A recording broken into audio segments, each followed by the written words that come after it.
Hi viewers, welcome to our channel. ప్రస్తుతం మనతో పాటు దాము బాలాజీ గారు సీనియర్ జర్నలిస్ట్ ఉన్నారు. వారితో ఒకసారి మాట్లాడదాం. సార్ నమస్కారం. సార్ నమస్తే సార్ పోసాని కృష్ణమురళికి ఫైనల్గా కోర్టు అయితే ఊరట కలిగించింది. ఆయనకు బెయిల్ కూడా మంజూరు చేసింది. మరి తొందరలో బయటకు వచ్చేస్తారా, లేకుంటే మళ్ళీ ఏమన్నా ట్విస్టులు చోటు చేసుకునే ఛాన్స్ ఉందా? ఎందుకంటే ఆల్రెడీ చూసాం అన్ని కేసుల్లో బెయిల్ వచ్చినప్పటికీ సిఐడి వాళ్ళు రంగంలోకి దిగి మళ్ళీ జైలుకు పంపించారు. మరి ఇప్పుడు ఇటువంటి ట్విస్టులు ఏమన్నా ఉంటాయా, బయటకు వచ్చేస్తారా సార్? నిన్న పోసానికి సంబంధించి ఐదవ కేసు అంటే సిఐడి పెట్టిన కేసులో గుంటూరు కోర్టు బెయిల్ ఇచ్చింది.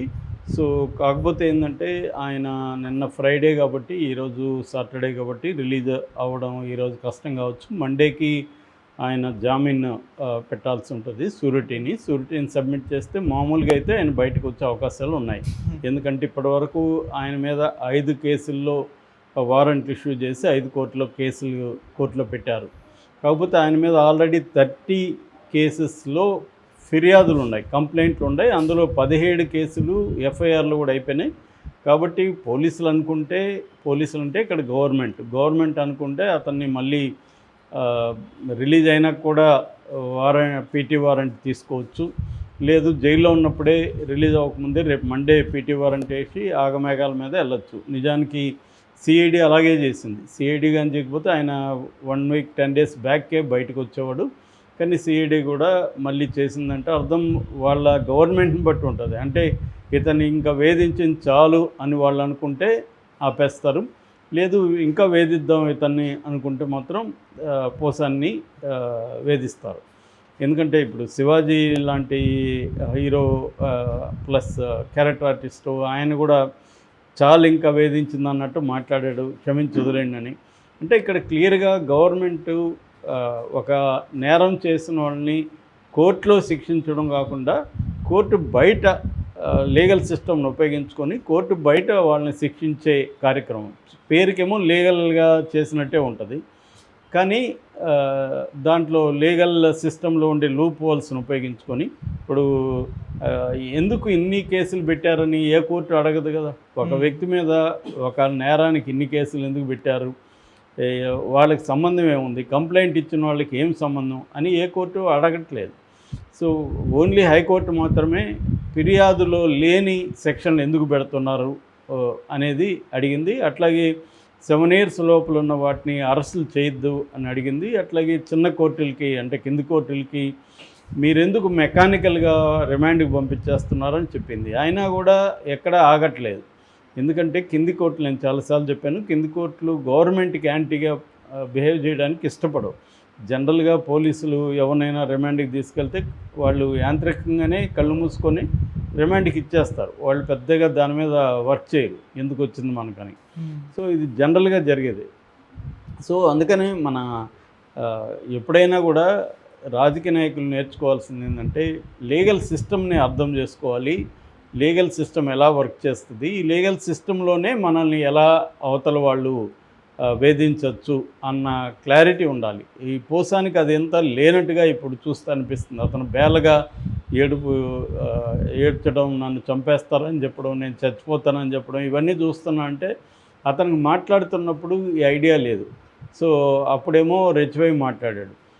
ఇప్పుడు అతనికి దీని ప్రభావం ఎలా ఉంటుంది అంటే గవర్నమెంట్ అనుకుంటే మనల్ని ఎలా వేధించవచ్చు, మన మీద ఏమీ ఒక దెబ్బ కొట్టకుండానే మనల్ని మానసికంగా డెత్ దగ్గరికి కూడా తీసుకెళ్ళిపోవచ్చు. ఎందుకంటే అతనికి 66, 67 ఏళ్ళు, ఆల్రెడీ 2 సార్లు హార్ట్ సర్జరీ జరిగింది. సో అతనికి ఏంటంటే ఎప్పుడు ఏ టాబ్లెట్ వేసుకోవాలో కూడా తెలియదు. భార్య ఇంట్లో ఇస్తే వేసుకునే టైపు గై. సో అలాంటి వాళ్ళు జైల్లో ఎలా ఉండగలరు, జైల్లో ఉండలేరు. రెండోది ఇక్కడ సౌకర్యాలకంతా అలవాటైపోయి ఉంటారు. అంటే ఒక డైట్, ఒక ప్లాన్డ్ డైట్ ఉంటుంది. వాటరు మామూలు వాటర్ తాగకుండా బిస్లరీ అలాంటివి తాగడం, తర్వాత పడుకోవడానికి మినిమం ఇది ఉంటుంది.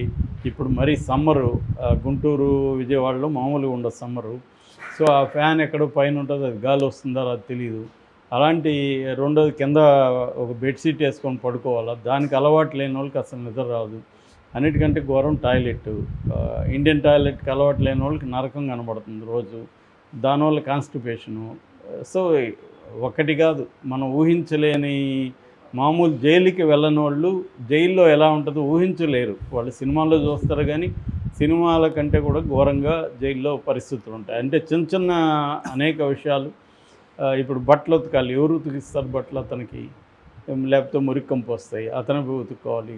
సో ఇవన్నీ ప్రాబ్లమ్స్ ఉంటాయి. మామూలుగా అయితే జైల్లో డబ్బులు ఉంటే నీకు అనేక సౌకర్యాలు, డబ్బులు ఉంటే నువ్వు ఒక అసిస్టెంట్ని పెట్టుకోవచ్చు, వాడు ఫుడ్ తెచ్చి నీ సెల్లుకే ఇస్తాడు, నీ బట్టలు ఉతికిస్తాడు, ఇంకేమైనా అవసరాలు ఉంటే చేస్తాడు.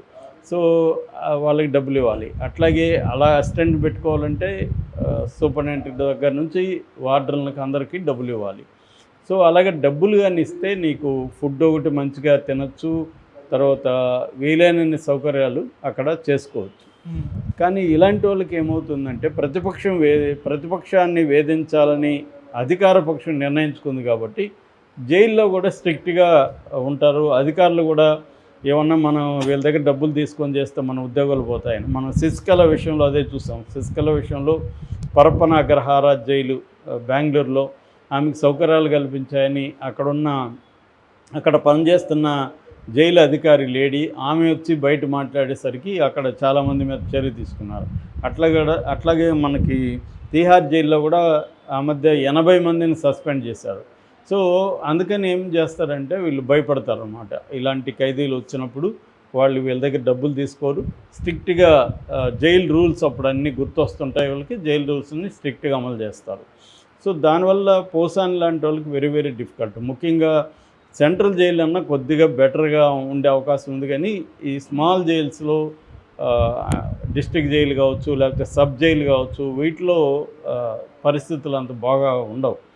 సో అందువల్ల పోసానిని చూస్తే ఇప్పుడు చాలామందికి ఒకప్పుడు పోసానికి కావాల్సిందే ఇతను నోటిదోళ్ళకి అవసరమే అన్నట్టుగా అనుకున్నారు. ఇప్పుడు మెల్లమెల్లగా అది జాలిగా కన్వర్ట్ అవుతుంది. రెండోది, తెలుగుదేశం కేడర్లో కూడా పోసాన్ని అరెస్ట్ చేయడం పట్ల ఆనందమే, కానీ టైమింగ్ అనేది వాళ్ళకి నచ్చలేదు. ఎందుకంటే జీవిరెడ్డి ఇష్యూని డైవర్ట్ చేయడానికి పోసాన్ని అరెస్ట్ చేయడం అనేది తెలుగుదేశం కేడర్లో కావచ్చు, మేధావుల్లో కావచ్చు, జర్నలిస్టులు కావచ్చు, వాళ్ళకి అది నచ్చలేదు.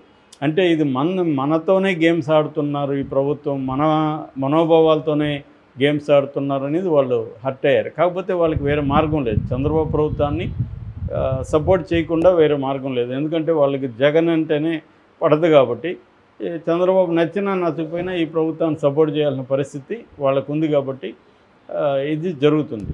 ఏదేమైనా పోసాని లాంటి వాళ్ళు నేర్చుకోవాల్సింది ఏమంటే, ఇప్పుడు కూడా తెలుగుదేశంలో జనసేనలో కూడా ఇప్పుడు అదే పద్ధతులు, పోసాని పద్ధతిలోని తిడుతూ పెడుతున్నారు. ఇవన్నీ వీళ్ళు కూడా మళ్ళీ పొరపాటునే జగన్ వస్తే వీళ్ళు కూడా అనుభవించాల్సిందే. జగన్ రాకపోతే ఎస్కేప్ అవ్వచ్చు, జగన్ వస్తే మాత్రం మళ్ళీ అనుభవిస్తారు. అది నేర్చుకోవాల్సిన అవసరం ఉంది. Okay sir, thank you so much sir.